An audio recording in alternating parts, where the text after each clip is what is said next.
So today we're going straight from the garden to the table, okay? Filled peas and hot water cornbread is on the menu. And no, I do not have a yellow thumb, a purple thumb, and I sure ain't got no green thumb. This is not my garden, but I am grateful for the family garden and the gardener who prepared these beautiful, beautiful vegetables, okay? I've been shelling peas as long as I can remember, honey. Because growing up in the South, shelling peas was a chore, okay? Your mama or your grandmama made sure you had a bucket and some peas so you can help shell and store them for the winter. And that process still remains to this day. Now, I just started back shelling because the way these prices set up in these grocery stores, honey, let me just sit down and shell these peas and just go ahead and do what I gotta do, okay? Now, when it comes to preparing these peas, it's pretty simple. You're gonna wash them, make sure they're clean really well, and of course, you're gonna cook them like you cook any other regular pea. The only good thing I like about these peas is you don't have to soak them overnight just to get them soft and tender. Once you put them in that pot with whatever smoked meat and seasoning that you like, and when I tell you, delicious. Y'all know I'm going to tell you it's delicious.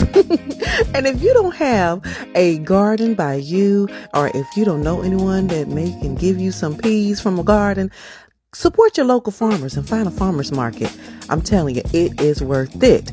And now you can't have any fresh filled peas without some hot water cornbread, okay? Now, this is so simple. So simple.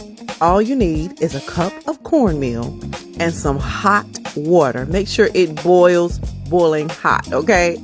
And just gradually pour your water in. And when you start to get that dough-like texture, that's what you want. You want to keep folding that water in until it becomes a little corn dough. That's what you need. And then you want to gradually add in 2 tablespoons of melted butter. And once you add in that butter, you're going to fold it in really nice until you see your cornmeal look a little fluffy, because you want that fluffy dough texture, okay? And now you're going to pat these into however cornbread patty, however you like it. I like mine a little flatter so I can have them nice and golden brown around the edges, crispy on the outside, and light and fluffy on the inside. That's what you want. And now all you need is a cast iron skillet or whatever skillet that you have with a half inch of oil or olive oil, vegetable oil, whatever oil that you use. And then just fry them to perfection, okay? I like mine nice and golden brown on the outside. Once you see those edges get a little crispy, then you just flip them over and onto my plate for dinner, okay? I love some hot water cornbread, some filled peas, and honey, give me some rice. I am in heaven, okay? It just reminds me of my childhood. I remember my great-grandmother and my grandmother eating these growing up, and honey, I'm still eating it to this day, all right?